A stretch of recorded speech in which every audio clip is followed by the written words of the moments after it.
Hello, I'm Michael Kurland, CEO and co-founder of Branded Group, an award-winning facility maintenance and construction management company that services multi-site commercial properties such as retail, restaurants, healthcare facilities, and educational institutions. Welcome to the Be Better podcast. Each week, I interview thought leaders from a variety of industries who will share their stories and the lessons they learn as they strive to be better for their clients, partners, employees, and their community. Are you ready to be better? All right. Welcome to another edition of the Be Better podcast. I'm your host, Michael Kurland. Today we have a special guest, Mike Popadak from iVueit. He is the co-founder and CEO. Mike, welcome to the show. Hey, Michael. Thanks for having me, man. Glad you had a chance to come on. Why don't you tell the audience a little bit about yourself and your company?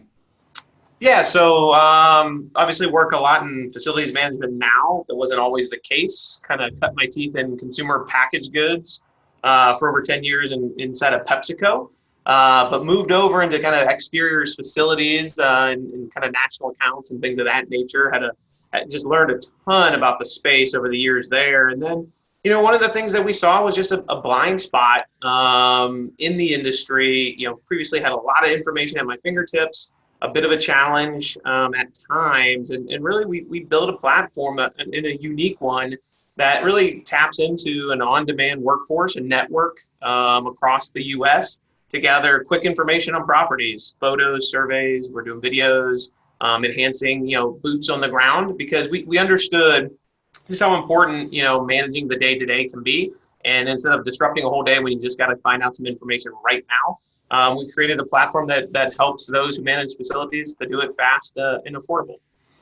Yeah, I can say you definitely infiltrated a hole in the marketplace. There is times where, from my point of view as a facilities management company owner, we need those photos to get that sign off, to get that paycheck. And we'll give you a shout and send you out. And like you said, it's very affordable to get that done. So yep. And sometimes we get it done within minutes because our viewers are driving by, shop at, live near. So it's really kind of, like I said, it's changing the speed of things in the industry. So yeah, I don't know if you would say this, and I hope this comes across right to you, but it's like the Uber of photo and survey taking for facilities management, right? Yeah, it's usually the easiest way people can describe it and get it right away. That's exactly right. Cool. Well, that's awesome. I'm glad that you guys invented this great hole in the marketplace, or filled this great hole in the marketplace.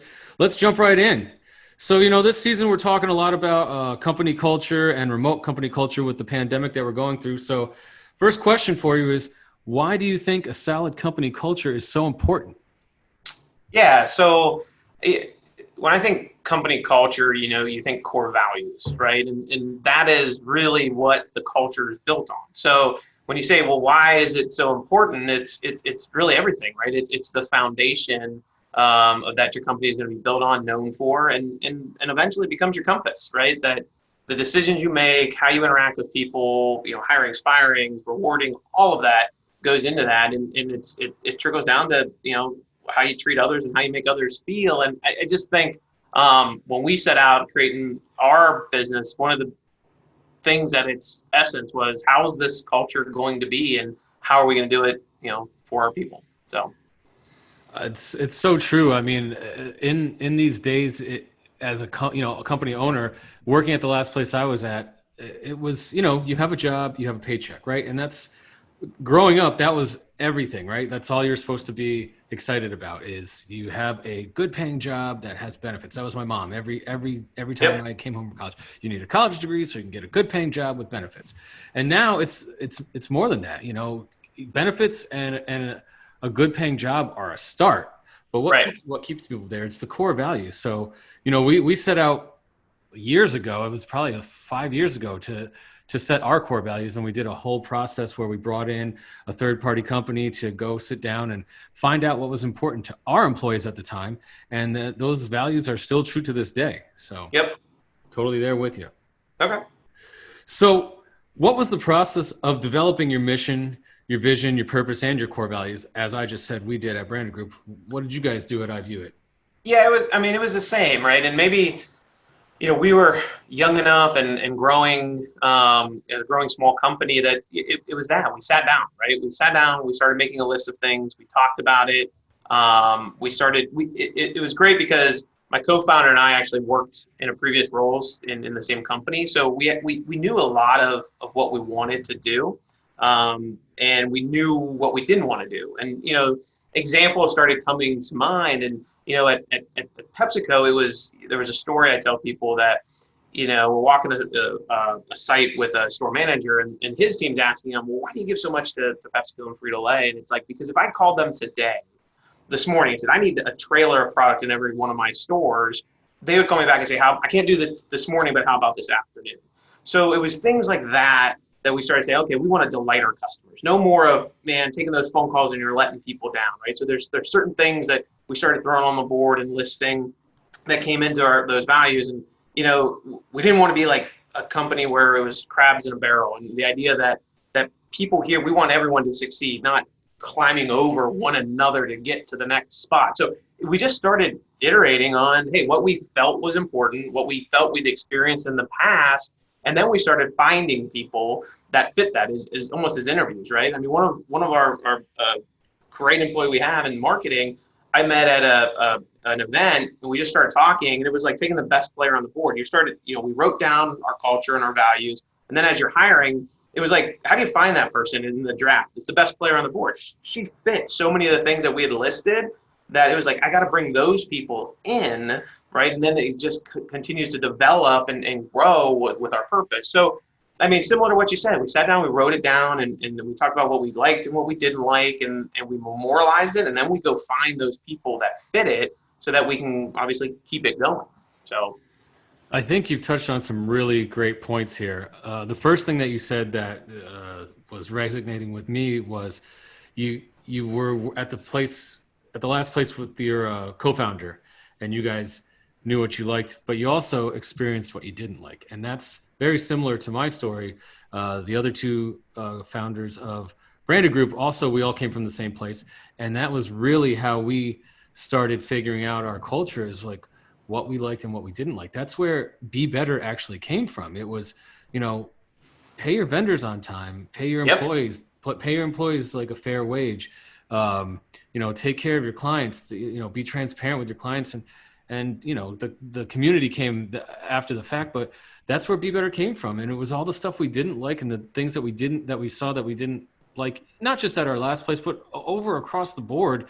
Because like I said before, growing up, when I did, and I think you're probably right around the same age as me, it was just like, again, get a job, make money. It was never, you were lucky if you had a cool place that had a beanbag chair or a Pac-Man, video game. Yeah.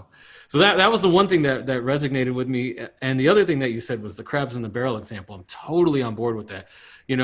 Competition, some people are all about it, right? And they want it to be cutthroat, and they want everyone to go pitted against each other because they think at the end of the day the company wins, right? And they're probably right. The company will win in the short term, but long term, you're going to have the employees that rise to the top, the ones that you step on, and the ones that you step on are going to be resentful. Maybe they're not going to be working as hard. So we at Branded Group have put together, at least on my sales team, and I would say in the company overall, is there's no competition. Everyone's working towards the greater goal of trying to be better, right? So they all have a common goal and a common mission, and by letting them work together on that brings the unity and gets everyone focused on the same final goal. So and no one's holding anything back, right? Because it's not, I've got information, and there's not this gossip, and it's just everything's out in the open. Everybody wants everyone to win. Yep. And again, it's always perfect. I don't know, but when it seeps into a culture, it becomes everybody everywhere, and it's not what we want. I'm going to pause here for 1 second. I have a feeling my dog's going to have a freak out. So, and I got a guy that can edit this stuff out. So there he is on cue. So I got a neighbor that lives upstairs, and every time he walks by, the dog just goes crazy. Really? Yeah, but that was a good place to stop. So, going okay or what? Anything? What's that? Are we good? Yeah, we're good now. I'll jump back I'm going to go right into the next question. Does that work for you? Okay. Cool. Yeah. All right, perfect. Well, Mike, Next question. What is the impact of company culture on employee engagement and retention? Yeah, I think I mean, we touched on a little bit of that just a little bit ago, right? It's not like it used to be of just a dollar, right? And it's I think studies show, right? It's one of the further things down the list anymore, that you go to work and it's just because of a good paying job, right? And I think the impact is everything, right? People are going to want to stay. I mean, it's no secret. They're going to want to stay where they feel appreciated, where they feel like they have a voice. There was a new hire we brought on that I'd worked with in a previous spot, and it took me a while to find him. I knew he fit the core values that I wanted. I think he could do the job that we wanted him to do. But I remember telling him about the culture and like trying to get him to come on board. And I could see it in his eyes. He's like, I don't believe you. I don't believe it's really like that. I don't believe I worked with you elsewhere. I worked in this industry. I could tell he just didn't believe me. And to this day, when I introduce him as we're walking through the office or on a call, I mean, he'll still talk about like, I'm still pinching myself because everything he said is true, right? And the idea that he wanted to find something, we were able to give him what he wanted was what we wanted to build in our culture for our employees. Now, with all that said, like this still may someday not be the best fit for him, right? There may something else happen. There may be a better offer. His family dynamic could change, but I want him to be happy here. And if something else happens and they got to go somewhere else, I want them to cry when they leave, and they tell me because they don't really want to. It's just a must, right? And if that's the case, I feel like we did a good job. And I know that making that decision around retention, engage, like I know they want to stay. I know we've created the right culture. Totally agree. It's actually become a selling point for us to our clients and our prospective clients that our employee retention rate is 96%. It Yeah. used to be 98%, so it pains me that we had a couple people leave. But Sure. it's like you said, for similar reasons. It wasn't because they wanted to per se. So when you can keep the employees engaged, and then you can have them stay, you can have your customers start to get to know that person, and they work on that account for 6, 9, 12 months. And in this industry, like that's not normal. No. Most of the time you get into a company, you're working with 13 different people in the first 10 months, and you have no idea who your actual account manager is. If you have a problem, you don't know who to go to. So Right. we don't have that issue. And that's why, keeping the culture where it's at to keep the employees engaged and keep the retention rate up is so important, especially in Yep. our industry where our job's not, it's not easy. It's hard. It's hard as an operational facility manager because it's a very thankless job. And I'm sure you guys have the same experience where Yep. you did it fast, quick, and cheap. And that's just what you're supposed to do. But you do it a little slow, or it's a little expensive, and someone's yelling at you. Right. So totally agree with you. I love everything you're saying there. So speaking of the pandemic, how has that impacted your culture and your leadership style? Yeah, I thought about this one a lot because I mean it's so important to everybody right now. And there's times I feel like, oh, it hasn't changed our culture. It hasn't, like I still feel very similar in ways, and I feel like I'm doing the same things. And as I thought about it, I like to use examples to describe stories. And I used to have a boss, and I believe this, by the way. He used to say, if you want something done, give it to someone who's busy. And the idea there was, hey, they're a performer, they're a hard worker, they're going to get it done. And I was one of those people, when I kind of surrounded myself with those people at times. And what COVID has really learned, because I think that's a culture of ours, we're hardworking, we're available, we want to get done, whether it's for the customer or each other. But COVID really introduced a new kind of busy, in my opinion. We work very much on work-life integration, not so much balance. That, hey, if you're going to be working, sometimes family time happens, and when you're at home, sometimes work happens. As long as you can have those integration, that they coexist. But COVID's like, I mean, every time you look, like there's kids in the office, or there's kids on calls, right? So one of their core values was team. Well, that's been changed to family, and it's caused me to pause and realize they're just, it's important that these times the kids are being impacted so much, right, with this change. And the idea of thinking that I give somebody something to do, and I want it done despite this integration. It really is pause for us to get to know not just the team, but the families that we have, the kids, the wives, the spouses, all these things, because everybody's impacted. And that giving it to someone who's busy, everybody's extra busy. Everybody's working more because just for whatever reason, right? Being at home, balancing the kids. And I think for my leadership style, we looked at the culture and said, like, this is now, it's extended. It's a bigger family. There's more involved here than there was before. So me getting on somebody and say, hey, where's that at? And then we're working hard on it. The pause that makes 100% make sure the kids are taken care of, that they're okay to go and do these things. And my employees knew that before, but at the drop of a dime, somebody sent home, this is shut down, this is different. Like, so just really making sure that they understood, like, yes, I want you to be busy and working hard and all those things, but 100% please make sure, your family is taken care of, and they know that. And I think, like I said, for me, just working hard has been such a big part of our culture, but the pandemic has just really just put it back out there. There's so much more important things to focus on. Yeah, I really appreciate what you're saying. We had Michael C. Bush from Great Place to Work on the show a couple weeks back, and he answered a very similar question. And what he said was, get to know your people on a more deeper level. I'm paraphrasing, but it was basically what you just said with, find out what's going on at home. Who has kids? Who doesn't have kids? Who has a aunt that lives with them that has, some sort of issue, maybe some medical issues, like whatever the case may be, because you never know what people are going through outside of work. And then you have to be empathetic and sympathetic to what they're going through. And then I really love what I actually wrote it down from our talk last week, was work-life integration. Yeah.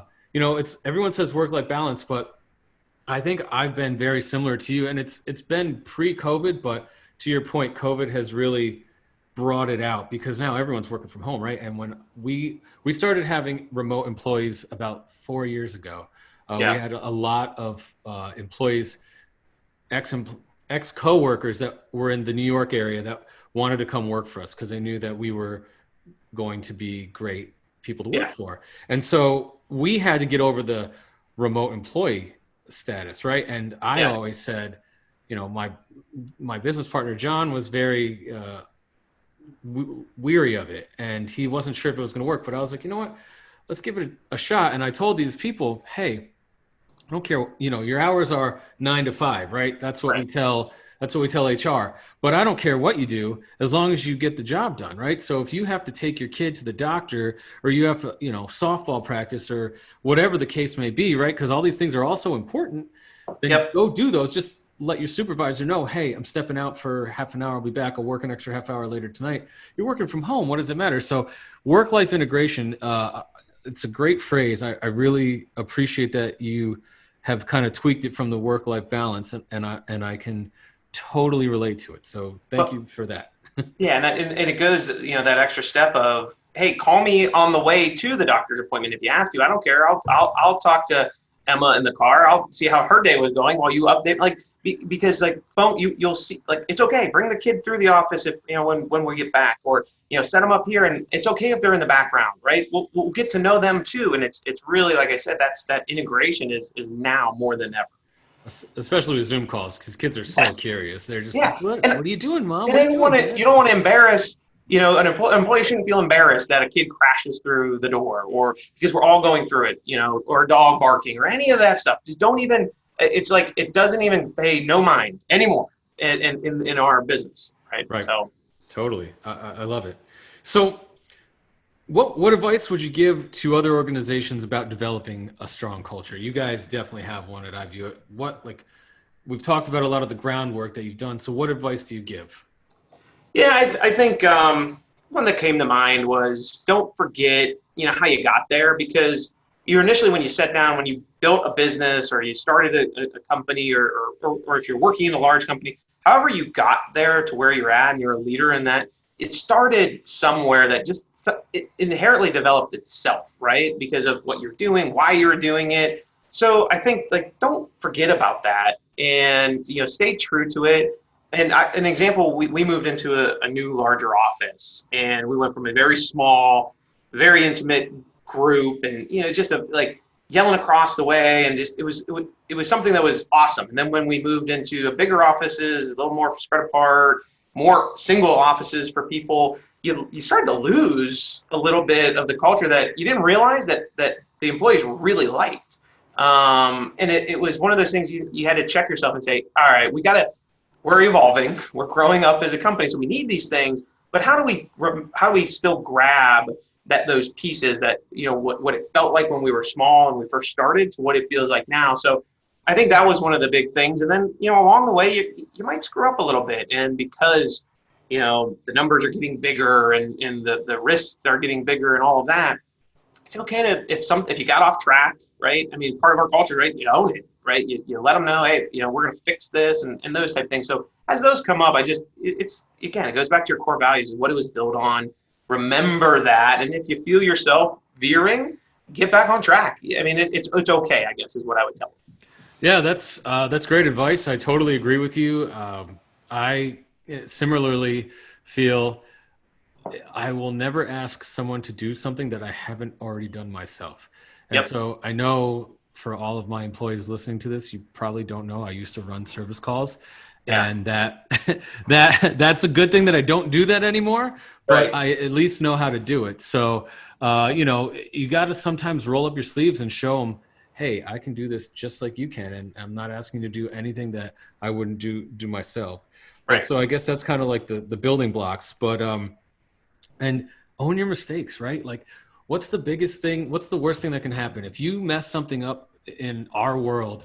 At least for our directly client facing, toilet didn't get unclogged quick enough, or we didn't spackle a wall in the overnight the way we were supposed to. You say you're sorry and you fix it the next day. You own those mistakes. You don't blame somebody else. So those are always great lessons, and I think that anyone listening to this that's trying to develop a strong culture can do good just to follow those two things. So Mike, it's been a great amount of time talking with you here. We finish up every podcast with the same question. So I'm going to ask you, what do you consider yourself to be an expert at, and what advice do you have for our audience on how to become an expert at said thing?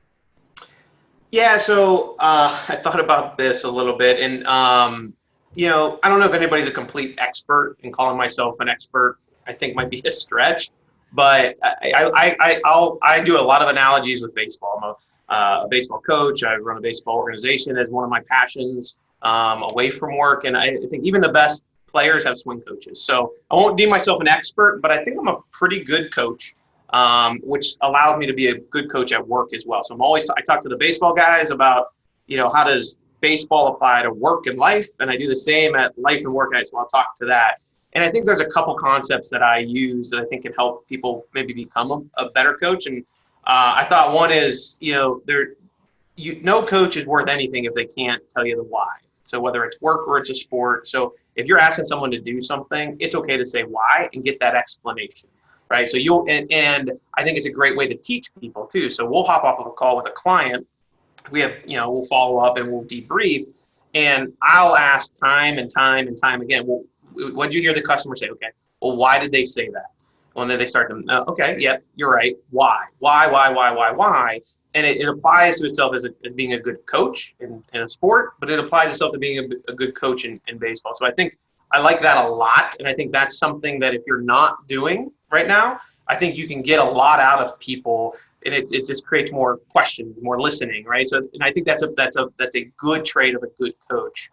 And I think, from that, you take things like, again, when I say I'm a good coach, I apply it to business. There's things that in baseball, it's constant failure, right? It's 3 times out of 10, you're in the Hall of Fame. So we work on redefining success. Every bid you're not going to win every bid, right? So how do you identify, what's the right batting average and get there? And just like baseball, right? There's a quote from a coach I listen to and follow. They're talking about a high D1 commit, right? He goes up, he hits a laser bomb to left field. Guy makes a diving play. Should be a stand-up double. Diving play, he's out. Next guy comes up, broken bat single, gets on base, right? And the guy comes up behind his coach and says, I love this game, coach. because that's baseball, but that's also business and it's life. So if you got 10 bids out there, you have the perfect bid, but for some reason you didn't win it, right? So you didn't get that hit. So how do you learn and say, how do we redefine success in the right way and have that passion of asking why? And I think those things kind of tied together, you'll make me a good coach, make me a good coach on the baseball field, and make me a good coach to my team. Well, I love it. I'm a huge baseball guy myself. I got a little upset when I saw your Derek Jeter quote on the wall behind you. I am a Mets fan, so I can't say I'm a huge fan of Jeter, although he did everything the right way. He definitely deserves to be in the Hall of Fame. And I'll leave you with this. My closing line usually when I used to sell it more was, we're looking to hit singles every day. We don't want to hit home runs one time. Yep. So I wish there was more small ball in the game. I can't stand these home runs and strikeouts. I mean, I'm a huge baseball guy myself, totally Okay. off topic. And I've been a diehard Mets fan my whole life, and it's just been pain for the last like 5 years. It's just been pain. So I literally didn't watch.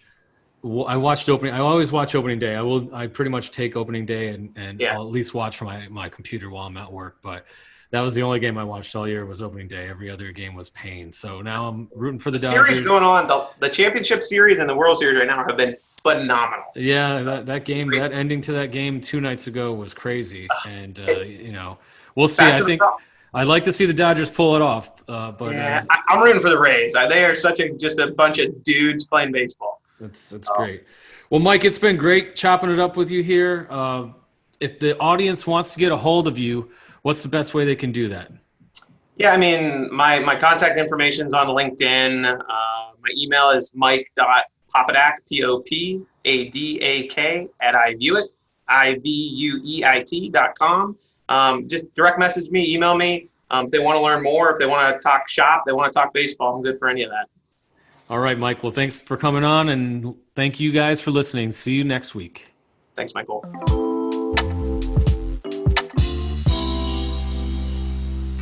Thank you for tuning in. I hope that today's episode inspired you to become a purpose-driven leader in your career or your community. There's no doubt that when we lead with purpose, we can change lives. If you enjoyed today's show, I'd be grateful if you would take a moment to rate us on your preferred listening platform. To learn more about Branded Group's Be Better experience and how we provide industry-leading, on-demand facility maintenance, construction management, and special project implementation, visit us at www.branded-group.com. Be sure to follow us on social media, and you can also reach out to me directly on LinkedIn. Until next time, be better.